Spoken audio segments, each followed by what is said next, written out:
Hi guys, it's me, Terry of the Yarnjoy podcast. Welcome back to another video. Okay, so I had, ever since I've been making videos, I had this blanket in the back of my, over there on that chair, so everybody can see it in the back of my video. And I had several people say that they really liked it and that they would like to do a crochet along making it. Okay, I will pop in a picture of this. I will take a picture of it laid out so you can see it better, and I'll pop in a picture here.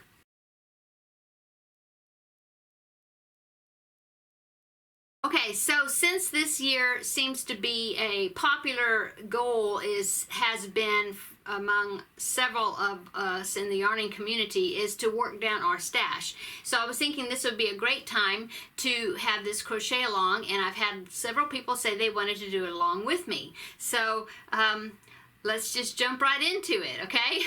Okay, so the pattern, my inspiration for this, okay, for this pattern is a red heart. It was a red heart, now it's Yarnspirations, one of their patterns. And I did get permission. I contacted them. They said that they were happy that I wanted to do a tutorial or crochet along using one of their patterns, and they gave me permission that I could make tutorials and use their pattern. Okay, so this is the pattern, is the rectangles and square throw. Okay, and it's this one right here. Let me show you the, see, and I will put a link in the description box below on where you can print this pattern out. Okay, free pattern.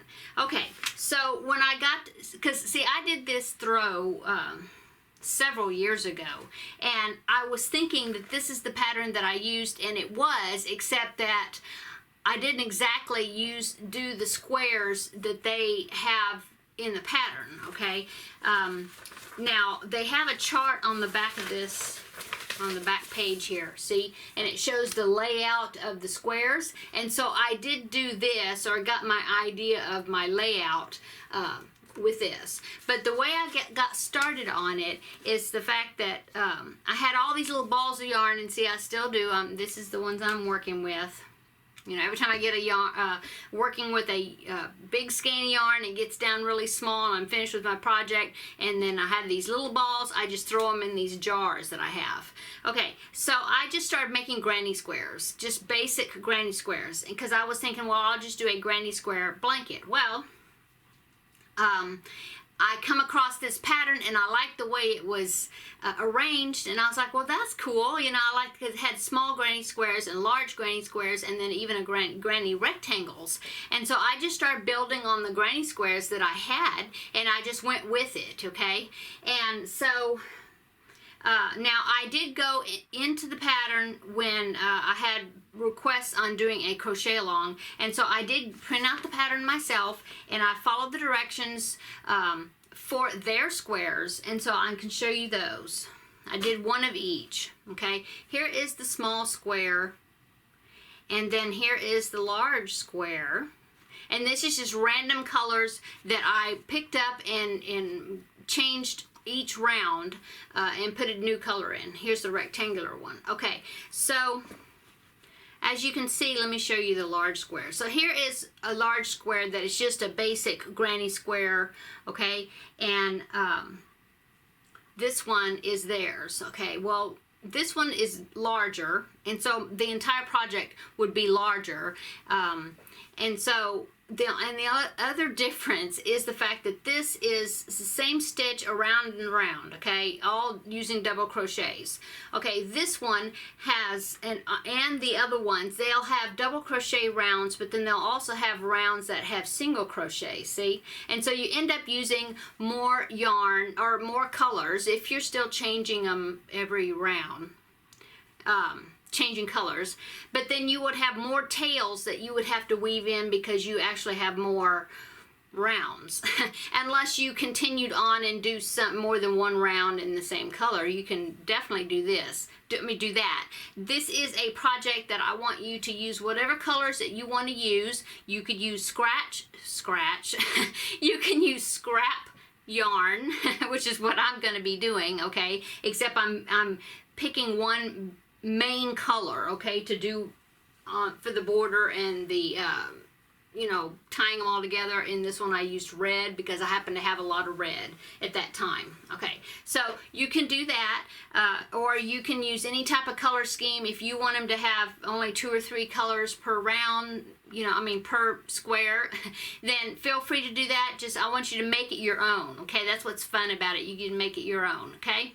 So, okay, so this is the ones that they actually have in the pattern, and you are welcome to do it if you want to do that, where you have some rounds that are double crochets and then you have a few little single crochet rounds that are stuck in there. I've decided I'm just going to do it the way that I did it on this one, okay, because this is the one that people liked so much, okay? And to me, it's, I'm aiming for a stress-free project. And for me, using the same stitch around all the double crochets, okay, the basic granny squares, to me that is more relaxing.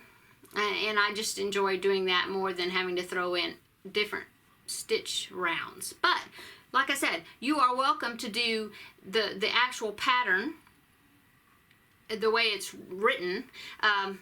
You know, make it your own. Okay, so what you need to do, this is just kind of introductory. I wanted to kind of explain how this is not actually turning out exactly stitch by stitch like the written pattern is, and that's why, okay?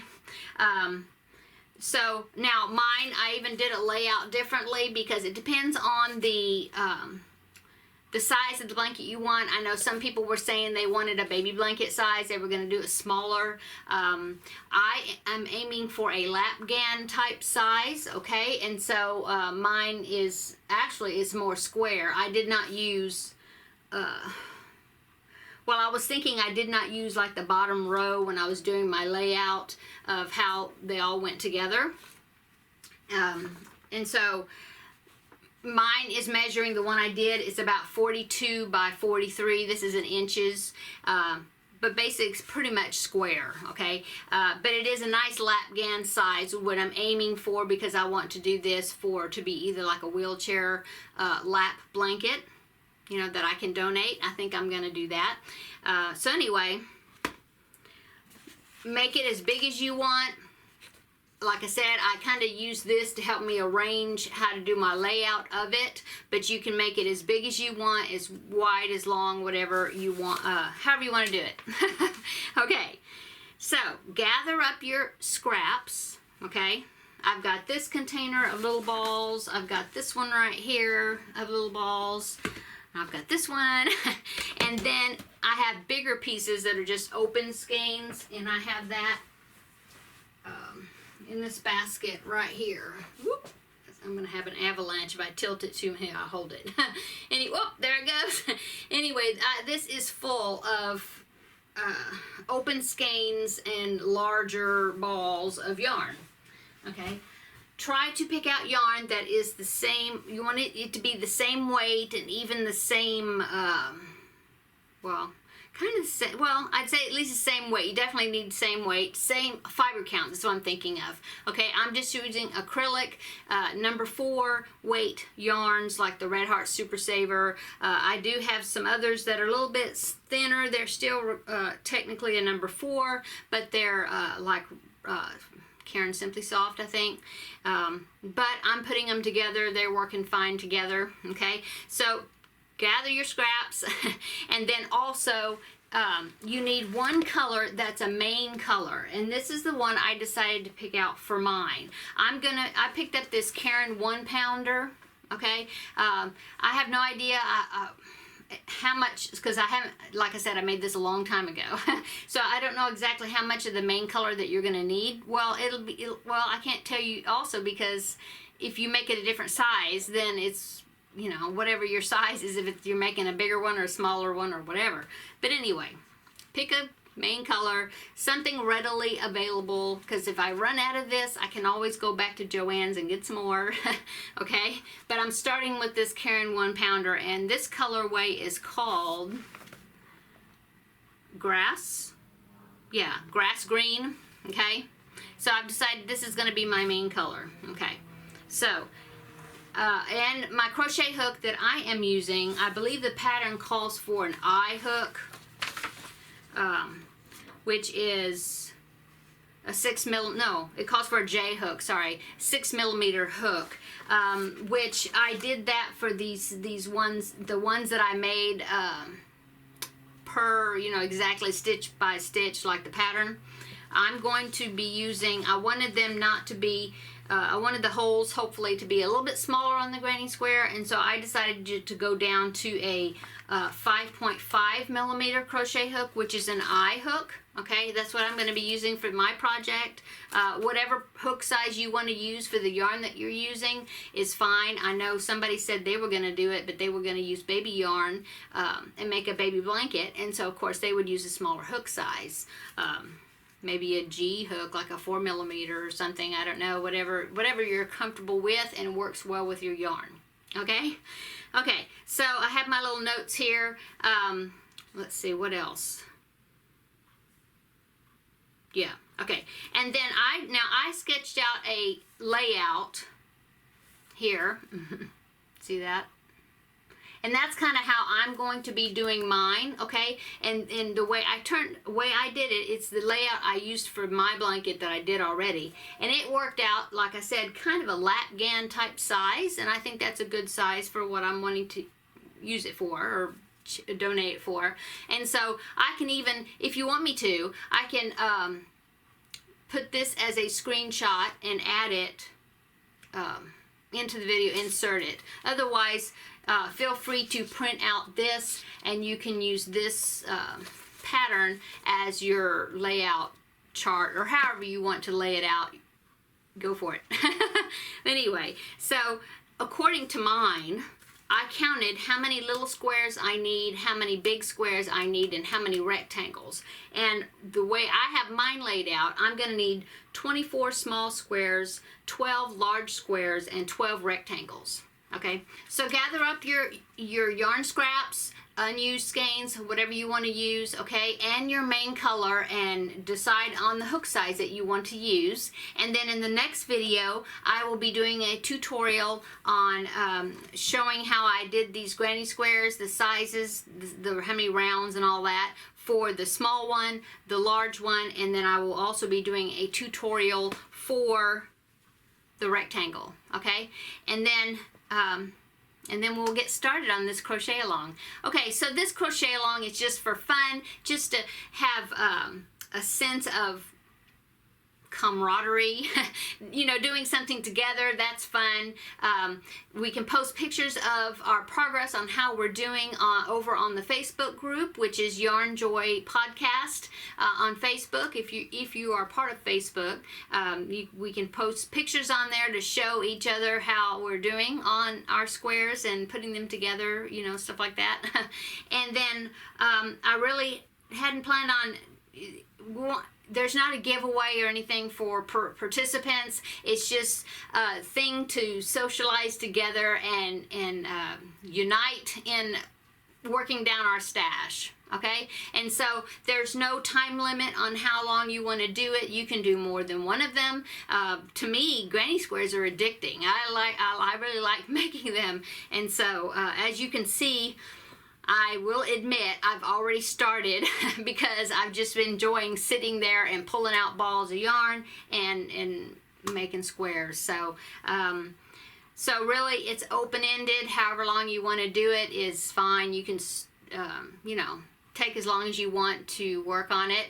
And but please share your progress, especially if you are over on the on Facebook. Then please share your progress by posting pictures over there on the Yarnjoy Podcast group. And if you're not on Facebook, then I would love to see your pictures. You can my Gmail address is down below, and you can send me pictures through the email, and so I can see how you're doing on them also. I enjoy getting emails and being in contact with people that watch my videos. Okay, so I think that's it. In the next few days I will be getting on to making the tutorials for these squares. They're real easy, and then we'll get started on it. Okay, I really am been looking forward to doing this. I think it's going to be so much fun, and we're going to be using up some of our stash, which is always a great thing. Make room for more yarn. Okay, so I'm going to go, guys. Thanks for watching, and we will see you in the next video. Bye.